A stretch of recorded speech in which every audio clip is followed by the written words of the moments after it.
Bonjour mes chers élèves de la classe CP et 3e année primaire.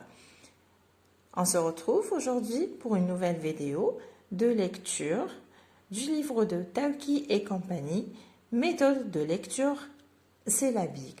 On travaille avec le manuel du programme 2016. Et nous allons faire aujourd'hui une lecture d'une petite histoire.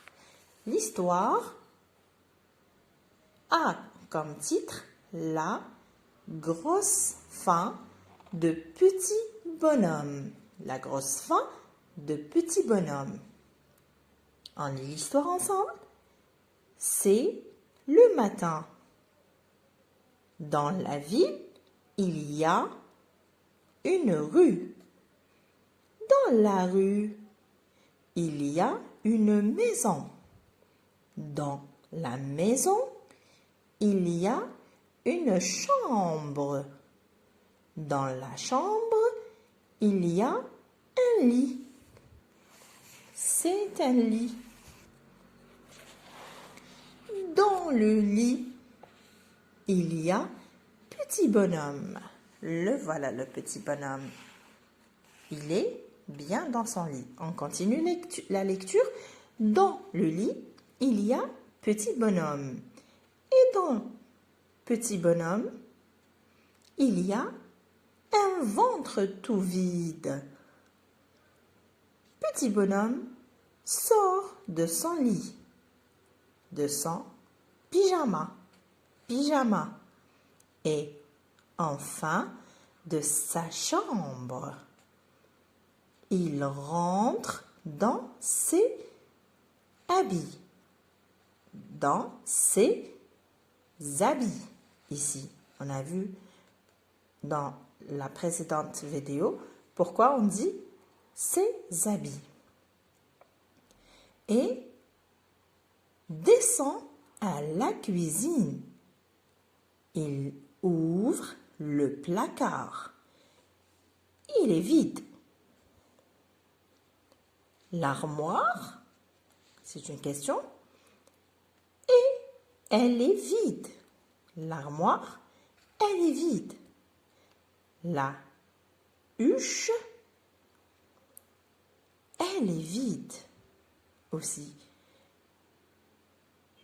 La huche veut dire un coffre en bois pour garder le pain. La huche est donc vide.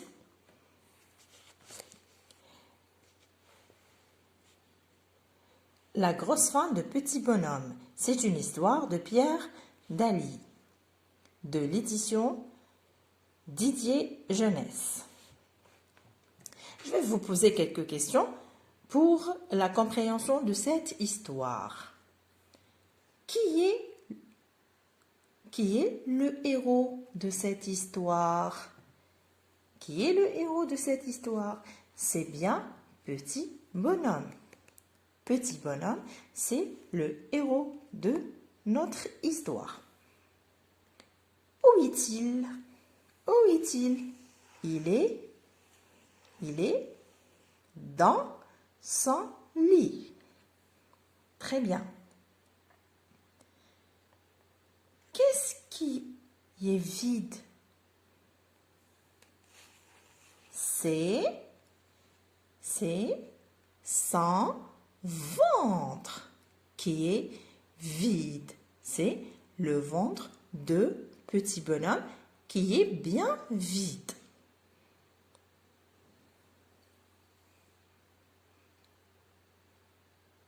Quel est le problème de petit bonhomme? Le problème de petit bonhomme, c'est qu'il ne trouve pas quoi manger. Tout est vide. Le placard est vide, l'armoire est vide, la huche est vide.